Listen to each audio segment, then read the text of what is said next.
Ok, ¿qué es la teología del reemplazo? También es conocida como la teoría del supersesionismo, que viene del latín supersedere, que significa sentarse encima, o la teoría de la suplantación.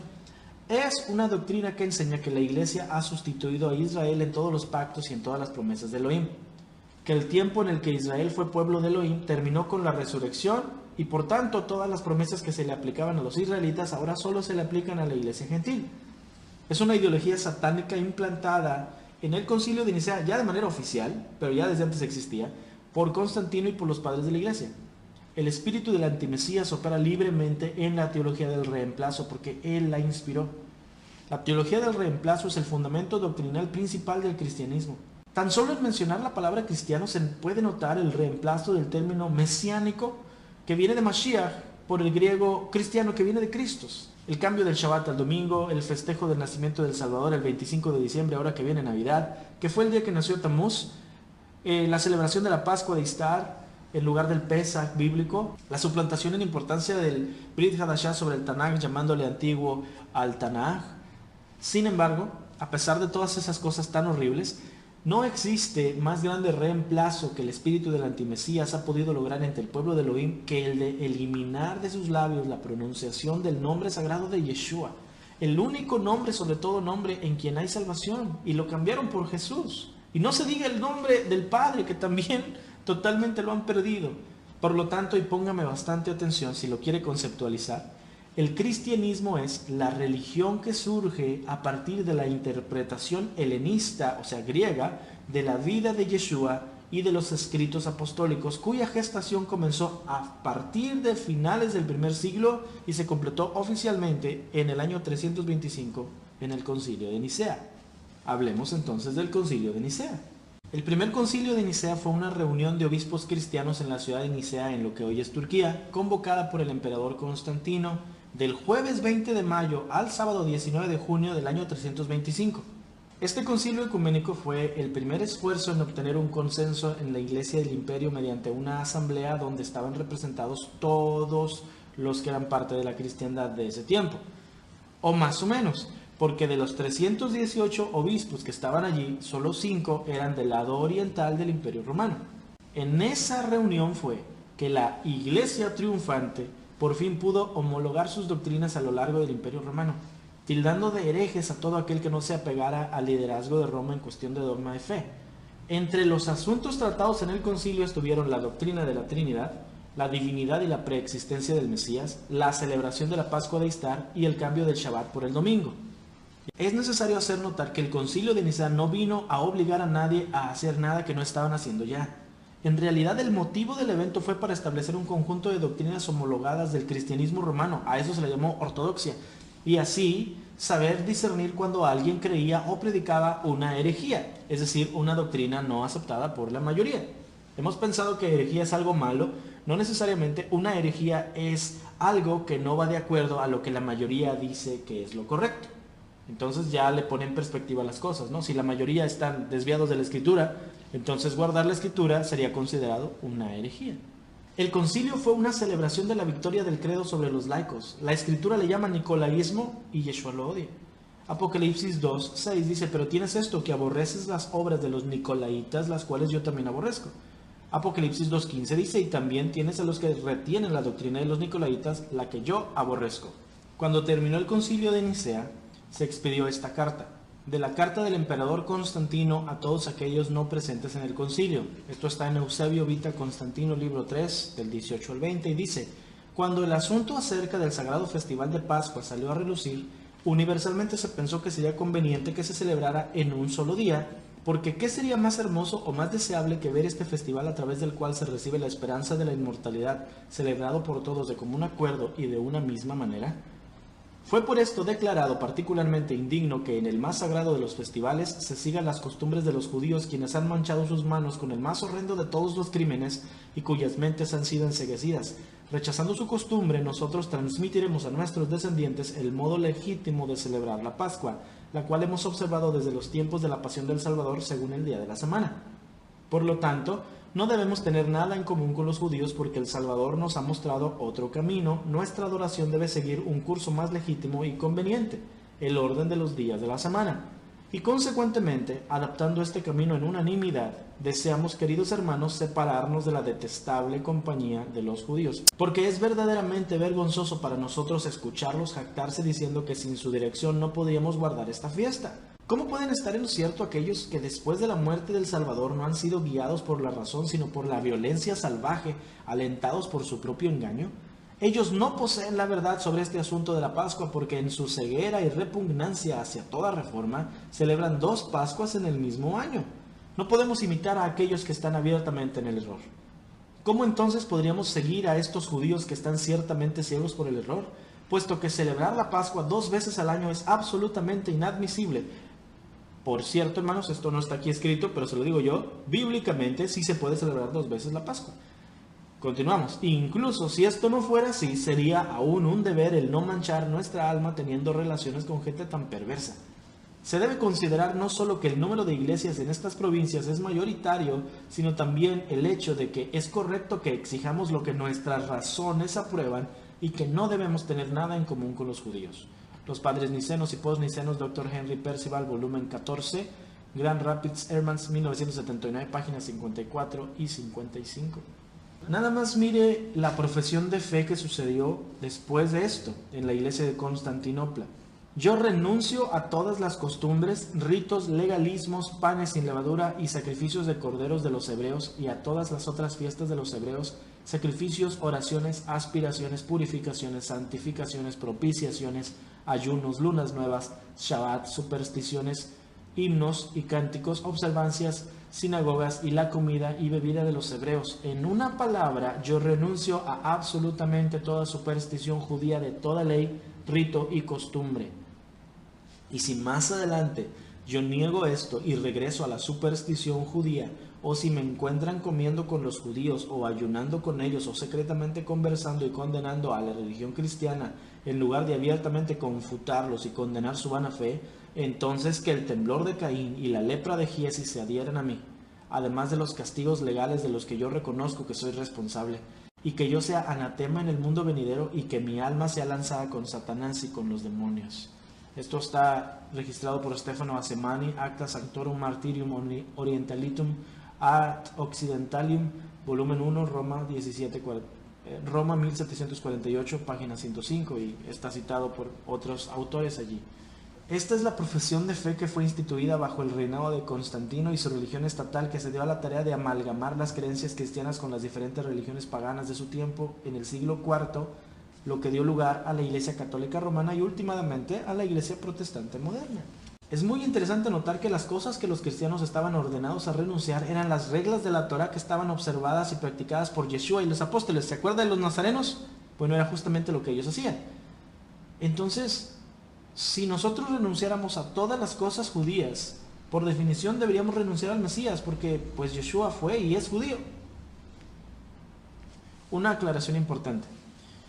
Es necesario recordar que los cristianos de ese tiempo, y muchos de hoy también, tenían una idea errada de quién es Israel. Es decir, para ellos solo los judíos eran Israel. Entonces, en sus escritos se refieren a los judíos como si no hubiera más tribus, pero debemos comprender el contexto para saber que si ellos hubieran sabido que hay más tribus de Israel, también a ellos estarían negándolos y estarían separándose de ellos. Si usted es cristiano, déjeme hacerle algunas preguntas. ¿Es usted parte del pueblo de Dios? Si me dice que sí, entonces, pregunta número 2. ¿Quién es Israel? Si su respuesta es, pues Israel es el pueblo de Dios, entonces mi pregunta número 3 es, ¿usted es israelita? Si me dice que no, entonces tenemos que concluir una de dos cosas. O existen 2 pueblos de Elohim, 2 pueblos de Dios, cosa que no es bíblica, o usted no es parte del pueblo de Elohim. ¿Realmente hay 2 cuerpos? La teología del reemplazo opera bajo la idea de que desde la muerte y la resurrección de Yeshua se han creado 2 cuerpos distintos para el Mesías. 2 pueblos, 2 naciones, Israel y la iglesia. Sin embargo, esto es lo contrario a lo que la Escritura dice. Primero a los Corintios 12:12 dice, porque así como el cuerpo es uno y tiene muchos miembros, pero todos los miembros del cuerpo, aunque son muchos, constituyen un solo cuerpo, así también es el Mesías. Pues por un mismo espíritu todos fuimos bautizados en un solo cuerpo, ya judíos o griegos, ya esclavos o libres, y a todos se nos dio a beber del mismo espíritu. Efesios 3:6 dice, a saber, que los gentiles son coherederos y miembros de un mismo cuerpo, participando igualmente de la promesa del Mesías, a través del Evangelio. Y Juan 10:16 dice, tengo otras ovejas que no son de este redil, a estas también me es necesario traerlas y oirán mi voz y serán un rebaño con un solo pastor. Colosenses 1:24 dice, ahora me alegro de mis sufrimientos por ustedes y en mi carne complementando lo que falta de las aflicciones del Mesías, hago mi parte por su cuerpo que es la iglesia. Y Efesios 5:23 dice, porque el marido es cabeza de la mujer, así como el Mesías es cabeza de la iglesia, siendo él mismo el salvador del cuerpo. Entonces, todo el que ha sido salvo es parte del cuerpo y parte de la iglesia.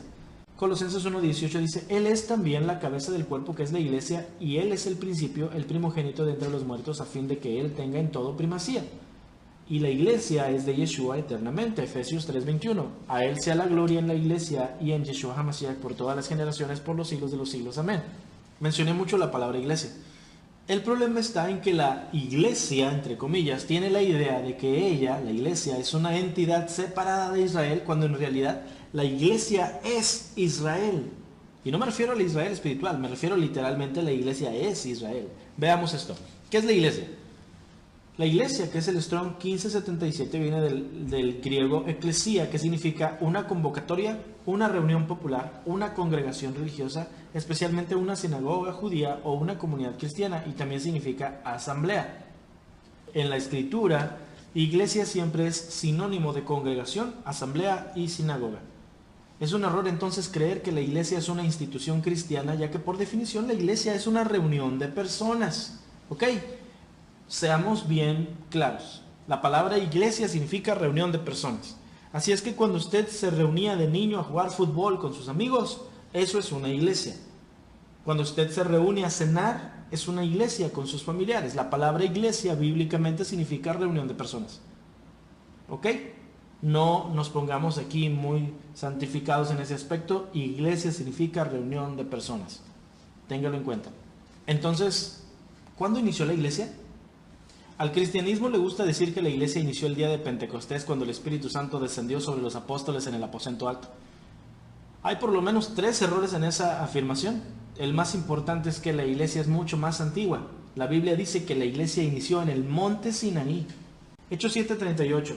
Esteban dice, este es aquel Moisés que estuvo en la congregación en el desierto con el ángel que le hablaba en el monte Sinaí y con nuestros padres, y que recibió palabras de vida que darnos. La palabra congregación en ese pasaje es el griego eclesia, Strong 1577, que en otros pasajes se ha traducido como iglesia. Tal como lo dijimos hace un momento, es un error creer que la iglesia es una entidad separada de Israel, ya que la única iglesia que había en el desierto era la congregación de las 12 tribus de Israel que recibieron la Torá. Más aún, si la iglesia estuvo en el Sinaí y recibió la Torá, entonces ¿por qué no la está guardando el día de hoy? Esteban utilizó la palabra eclesia para referirse al remanente fiel de Israel en el desierto. Eso era algo común de decir en su tiempo, ya que Esteban, al ser un judío helenista, utilizaba la versión Septuaginta del Tanaj para estudiar. Y allí, cada vez que se hablaba la palabra asamblea, congregación, pues se utilizaba la palabra eclesia, que en hebreo es kehila, para ponerlo en perspectiva. Kahal o kehila, que es hebreo, y eclesia en griego, significan iglesia, asamblea, congregación, reunión y convocación. Kahal o kehila es el término que se utiliza en el Tanaj hebreo para referirse a los israelitas en el desierto.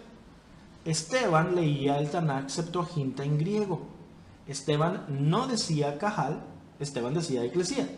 Esteban entonces le llamó eclesia a la congregación israelita en el desierto. Eclesia es iglesia, iglesia es Israel. Nadie se escandalizó cuando Esteban utilizó el término eclesia para referirse a las 12 tribus de Israel en el Sinaí, porque eclesia siempre ha significado una reunión de personas. Ha sido la iglesia cristiana quien se ha apropiado de la exclusividad del término y lo ha convertido en una identidad sustituta de Israel, cuando bíblicamente la iglesia siempre ha representado al Israel que guarda los mandamientos de Yahvé. Así que cada vez que Yeshua o los apóstoles hacen referencia a, entre comillas, la iglesia, siempre se están refiriendo al remanente de Israel que se ha mantenido fiel a pesar que la mayoría de los israelitas se alejen del pacto de Yahvé. Romanos 11:1.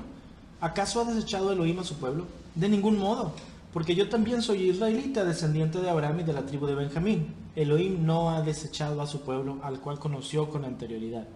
Romanos 11:15 nos habla acerca de ser injertados en el olivo de Israel.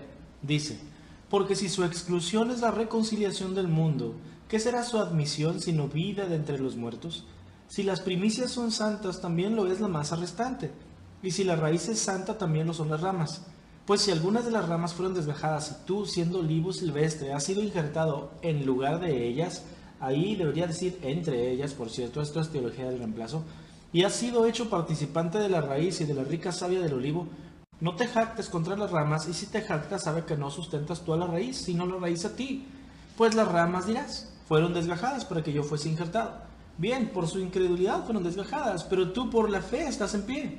No te ensoberbezcas, sino teme, porque si Elohim no perdonó a las ramas naturales, a ti tampoco te perdonará. Mira pues la bondad y la severidad de Elohim. La severidad ciertamente para con los que cayeron, pero la bondad para contigo si permaneces en esa bondad, pues de otra manera tú también serás cortado. Y aun ellos, si no permanecieren en incredulidad, serán injertados, pues poderoso es Elohim para volverlos a injertar.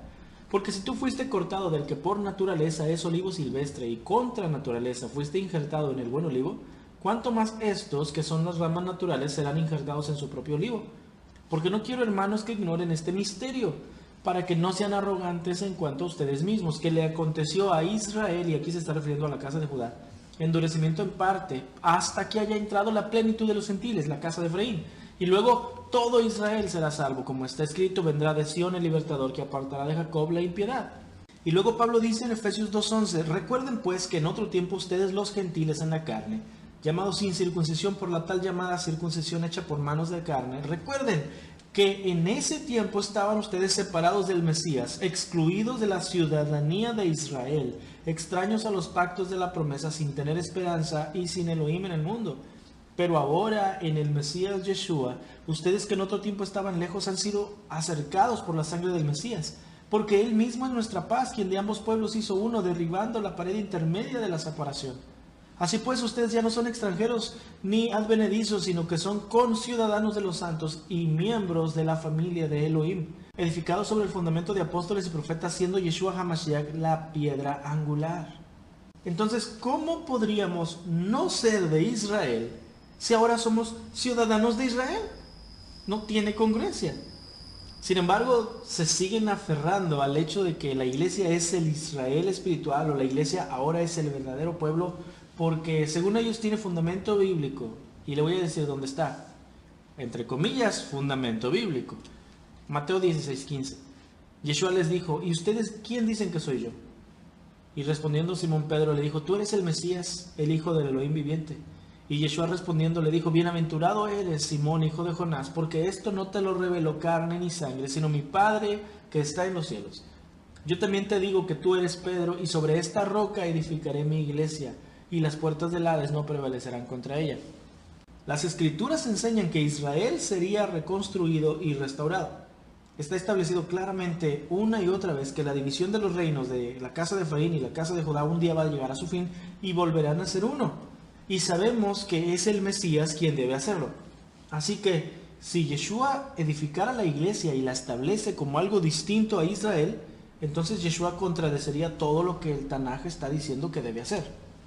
En Amós específicamente el Padre dice que no hará nada si no se lo revela primero a sus profetas. La restauración de Israel por el Mesías está profetizada por todos lados, pero jamás se dice que el Mesías vendrá a edificar otra cosa. Entonces, si Yeshua hubiera venido a edificar la iglesia como un ente separado de Israel, Yeshua no sería el Mesías. Y es por esa imagen errónea que el cristianismo tiene y predica de Yeshua que muchos judíos no creen en él. Entonces, ¿qué cosa vino a edificar Yeshua? La palabra utilizada para decir edificaré es oikodomeo, que es el Strong 3618. Y en hebreo se dice vaná, y significa edificar, pero también significa reedificar, reconstruir y restaurar. Entonces, si la utilizamos en contexto, Yeshua está diciendo sobre esta roca, es decir, sobre la declaración que Yeshua es el Mesías, el Hijo del Elohim viviente, yo voy a restaurar a Israel. La nación de Israel es la única institución la cual los profetas mencionan que Elohim restaurará y reedificará. No hay ninguna mención de alguna otra institución que Yahvé vaya a construir en los últimos días, excepto Israel. Podemos entonces darnos cuenta que el fundamento doctrinal principal del cristianismo es una falacia creada por una malinterpretación de Mateo 16-18, y que cuando los protestantes se separaron de los católicos clamando que la roca es Cristo y no Pedro, cosa que es correcta, ellos mismos siguieron propagando la teología del reemplazo, ya que nadie pudo ver que en realidad Yeshua jamás vino a hacer otra cosa que no fuera restaurar a Israel.